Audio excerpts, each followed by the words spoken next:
Welcome everyone, Questini here with the discussion about sieges in Total War Warhammer 3, Immortal, Empires, and yes, Realms of Chaos even. Sieges are some of the worst battles in Total War Warhammer 3. One of the things that makes them particularly awful is the fact that sieges are the most common battle that you will face throughout the course of your campaign. The reason behind that, well, beyond the fact that there's many walled settlements in the game, every single settlement, be it major settlements or provincial capitals or minor settlements, they have an autoresolve benefit added to them. So even with a high-end army, you'll take quite a few casualties if you're playing vanilla without any mod. You'll take quite a few casualties from any siege. It doesn't matter the strength of the garrison, it doesn't matter how good they are, that is something that's going to happen. And in point of fact, it's something you as a player can use to great effectiveness, especially if you're facing factions that don't have a good autoresolve result. Like Skaven, for instance. Or any army that doesn't have the best kind of level of armor, because armor does count for quite a bit in terms of autoresolve. It is annoying that it does count for quite a bit, but that's certainly a problem. Now over here, I have Uskolak. So Astrogoth's domain right here. And it is a really good looking map. Like you look at this map and damn, that's an awesome looking fortress that the cast dwarves have. But this battle, there's nothing to it. There's nothing interesting. It doesn't matter if it's Zarnagrund or if it's Selma like this. There's no compelling gameplay that is going to take place over here in this particular battle. One of the reasons is due to the towers. People talk about like ladders on the walls. I'm going to tell you flat out that ladders on the walls mean nothing. I wouldn't say they necessarily add anything, but they certainly aren't detracting to the extent that some people would like to portray them as. They don't add anything, but you're never incentivized as a player to actually use ladders, unless you want to get some range units, especially against ogres. Unless you want to get range units on the walls to help deal with certain things, there's never really a point in the game where like, oh, I want to use ladders to really make my life easier with respect to sieges. That's not how the game works. That's not your incentive as the player. In fact, your incentive as a player is very different. Like what is it inherently your incentive as a player? Well, one of the main incentives is to actually take as few losses as possible during every battle, because you're gonna need to do so in order to be able to go up onto the next battle. Like over here, invading Astrogoth, I certainly do not want to take any kind of losses over here because I still have more territories. I want to march on Zarnagrund. I have an Age of Reckoning going on. So the last thing I want to happen in this particular battle is for my guys to end up taking a good amount of casualties. Now, this creates a kind of situation where if you're playing sieges in Total War Warhammer 3, the battle tactics that you're inherently going to use are going to be battle tactics that are going to be focusing on, and yes, that is a hell cannon that's shooting on me, I know. But the battle tactics you're inherently going to use are battle tactics that focus on reducing your casualties as much as possible. With respect, and that applies to any battle. It's not something like that hell cannon is really going to miss, isn't it? So what that really means with sieges is that if you're a faction that has any kind of range capability, your intent, your desire is to just park all your units outside of the enemy walls and try and do as much damage to the enemy as possible without really giving the AI the opportunity to do any real damage to you, or minimal damage in the worst case scenario. That is simply the reality that we have when we are playing sieges in Warhammer 3. And in general, just in battles, like, we want to minimize losses. We want to take fewer casualties. We want to not lose a significant portion of our armies in any kind of situation. Simple reality, just applies to every battle in the game. Oh look, that guy is coming in, whatever shall I do? Well, how about not taking some friendly fire? That would be nice. So let's just disable our own artillery, because, like, funnily enough, our own artillery can actually do more damage here than anything that the enemy has. That's the hilarious part. Like, that hell cannon is shooting, but it's not able to fire. So that's one of the first things to mention with regards to sieges. But there's more to this particular subject than just that. Another issue comes down to how you win battles. Like, what's the key to success in order to be able to win any kind of battle, like in the game in general? Well, the key to winning any kind of battle in the game in general... ooh, that Hellcan finally got the shot off. Impressive. Took you a while, didn't it? But beyond that, like, there's other things as well. Like, how do battles work in Total War, in general? What dictates a victory in a battle? Well, ultimately, it is the balance of power, at least in Total War Warhammer. So, there's a bar, it's invisible right here because I am playing on Legendary. But there is a bar that's invisible on here on Legendary, but that represents how the balance of power, how much strength you have versus how much the enemy has in terms of their own strength. Now, here's what you need to understand about that. That bar will fill up in your favor more if you're the side that is doing more damage. So if you take a few casualties or none whatsoever, you're going to end up in a situation where that balance of power will fill up more in your favor compared to the enemy, which means ultimately that you're going to be in a situation where you are incentivized even further to minimize casualties, because it will just mean you win the battle faster, fewer casualties, it doesn't have to drag on. That is one of the realities we do have with Total War. Simple as that. For the flashbang, no problem. That's just one of the realities we do have to deal with in Total War battles. So you are incentivized to use the kind of cheap strategies that I am using right here. You're never incentivized to do anything different because, again, you don't want to take damage. You're not incentivized to attack on multiple angles on the walls because, well, there's towers on those walls that will do damage to your army.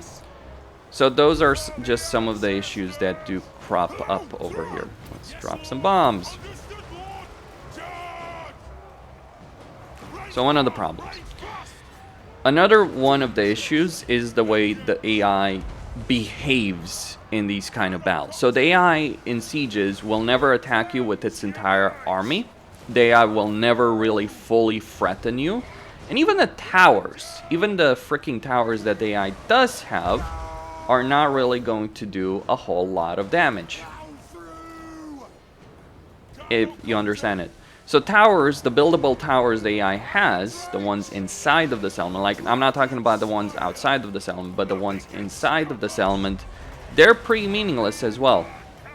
Because, like, one, you can easily destroy them, and two, even if you can't destroy them, even if you're like a melee-centric faction and you don't have any flying units, or heroes or lords, even in that particular context, it's not especially relevant. So, like, over here, I'm taking a bit of damage on my heroes. Sure, no problem. But, like, it doesn't matter, right? Like, I'm taking very, very little damage over here. Ooh, gyrocopter is taking a bit of damage. And any damage I get here will replenish. So the fact that the AI is not really concentrating its force in the vast majority of cases, the fact that the AI is like, half my army is just sitting there while half my other army is just getting destroyed, is obviously not something that's going to help the AI do well against you. That's just simply a reality. With respect to these kind of battles. Actually, let's just get all of these guys to hit over here. Llamas 2 coming in. Another thing is like, what's the incentive in fighting a battle manually? Beyond like, you know, reducing casualties, all that kind of stuff, right? Well, one of the incentives is to try and do as much damage to the enemy army. But this is where it's screwed up in a lot of ways. So every time when you especially like in comparison between field battles and siege battles. So when you're fighting, and this army is effectively done, when you're fighting a battle manually on a field battle, you end up in this kind of situation where a good portion of the enemy army can escape. Okay, fair enough.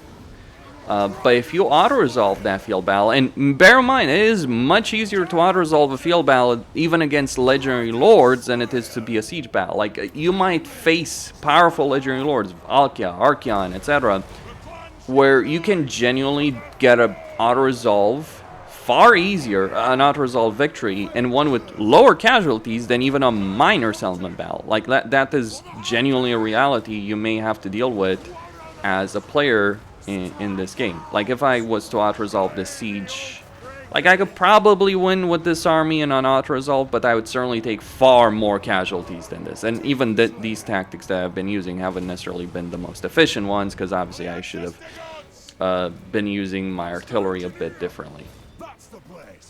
But it doesn't matter. Let's go after these guys. So try and damage these guys as much as we can. Assuming we can.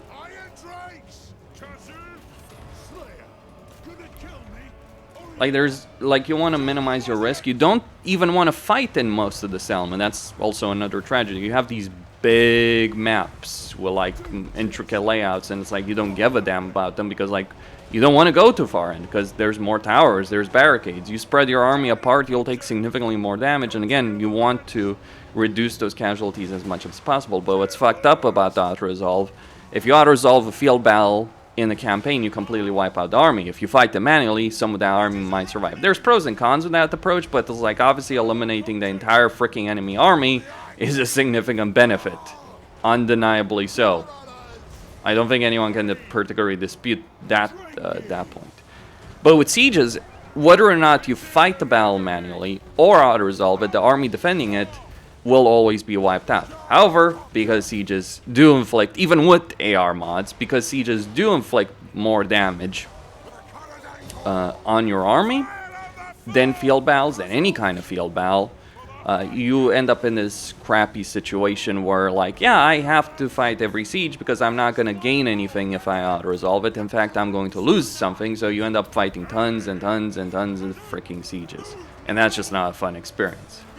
Like, it's screwed up that I might face Vlad in a campaign, for instance, or Archeon or something like that, and I can auto-resolve the field battles, and then the only battles I actually have to fight manually are against the garrisons. Not against them, not against their main army. I wonder if that's still bugged yet. That's kind of... Nope, they fixed it. They fixed it, even if the animation in that particular case was certainly not matching reality. But yeah. Like, the AI is screwing itself so much in this battle, it's not even funny. And they're on the verge of breaking, by the way. You can bet on that. Replenish some ammunition. But what if you have a melee army, right? What would you do in a situation where you're going with a melee army? Well, if you go with a full melee army in a siege, then like the same principle applies. The AI is not going to throw its entire force against you, and you will just concentrate your force on a section of the wall, just fight one unit at a time or a couple of units at a time, and yeah, win. Simple as that. There's still that hell cannon. That's the reason they haven't broken. Right there, so let's just go hunt it down. Maybe I don't have enough ammunition for that, but we'll see. They ran out of ammunition and wasted all of their shots.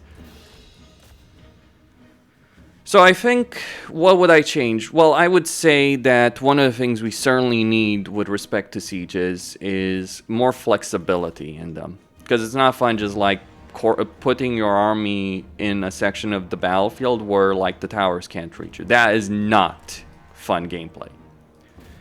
Even if they literally filled the entire map with towers, like High Elf settlements have that dynamic. Even if they were willing to do something like that, it wouldn't change that. What we need is more tools. So what would I say? Well, one of the things we could really use is, like, forget siege towers. Like, going on the walls is just a way of getting a lot of your guys killed for no freaking reason. What we need really is like sapping points, and we need the ability of breaking down gates. That's what we need. Breaking down walls, breaking down gates. Those are some of the things we need. And maybe a way of breaking down the towers on the walls. Even if we don't have artillery. If we have artillery, it doesn't matter. But like one of the things they did well in Pharaoh as an idea, not in execution, because there's a lot of things that aren't executed well in Pharaoh, but one of the things they did very well in Pharaohs, they give us the ability of undermining. The problem is they screwed that up because, well, if you were besieging a settlement, you want to, it took multiple turns to undermine a settlement. So I think like being able to construct siege equipment instantly, like every army has a certain number of siege points and they can construct siege equipment instantly and break down a section of walls would make things significantly better. Of course, you could get screwed over by with this as a player, because obviously the AI could, just attack one of your walled settlements. Oh, the horror of one of your settlements just suddenly being attacked out of the blue. By the way, there's never any sudden attacks in a campaign. If you're ever surprised as a player, like maybe Beastmen, right? Like maybe Beastmen or Skaven could surprise you, but even then, yeah, like you can predict these things. So I think that's not really an argument. But what I would say is like just give us the ability of building this equipment. I think like Mandalore Gaming actually made this point when he was talking about Elfari and Grom, like buildable abilities for siege battles would make them better. A buildable ability or an undermining point or several points in the walls would give us more flexibility. Another thing is AI behavior. The fact that AI is playing so passively means that you can do enormous damage when they could do a lot of damage to you. One of the ways AI could benefit is like if there's because the thing is like this battle, like the army here in this element would not have won, right? The field battle. But here's the thing, there's many situations where an army could win a field battle, but because you're besieging, like Grimgor, Vlad, many other examples, you besiege them in this element, that's an easy win. Because if you were to face them on a field of battle, they would beat the crap out of you because they're Vlad and Grimgor, and by God, are they powerful. So one of the things the AI should do, like when you begin a battle like this, they should be willing to sally out of this element. Like if they are stronger than you, that should be a decision that the AI makes, like, am I stronger than the player? Am I equal to the player in terms of army strength? The AI should make that decision to sally out of this element to try and beat you. Because that's one of the things, by the way, like how you win defensive sieges against AI. You sally out, maybe not against the entire enemy army, but because the AI does this stupid thing where it deploys its army in various segments, one of the ways to win defensive sieges is not to sit behind the walls and let all the AI armies converge on you, but to sally out. And it's also historically accurate, authentic, all that, because that's one of the things that happened. Hell, even in the Warhammer universe, when Averheim was put under siege and was constantly getting bombarded by hell cannons, you know what Karl Franz did? He didn't sit behind the fucking walls to be bombarded by hell cannons, or rather Sigmar. Discussion about the end times. You know what the Empire did?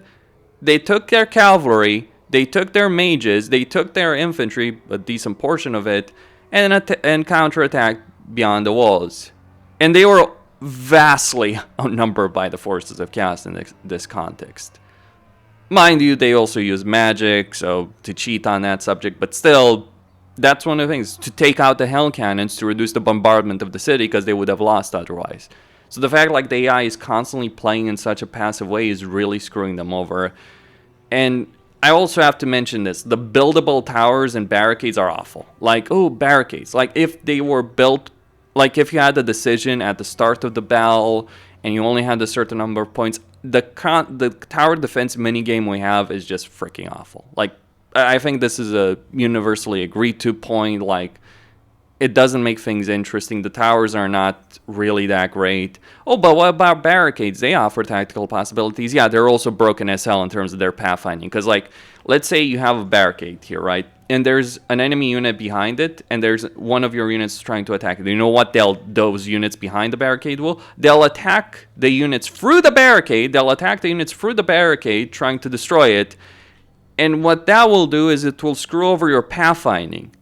Genuinely will screw over your pathfinding. Because if you ordered the unit that you ordered in the first place to attack the barricade, to then attack the unit behind that's trying to kill them, your unit will start running around. Even though the unit is literally next to them, they'll run around the entire battlefield to get behind the barricade. That is so broken. So yeah, awful situation with siege battles. Very few redeemable things. It's not a great thing what I'm about to say, but the only real solution for you right now if you're playing the game is genuinely use autoresolve mods. I don't use autoresolve mods for the sake of field battles. I use them to avoid these horrible battles. Kostin signing out.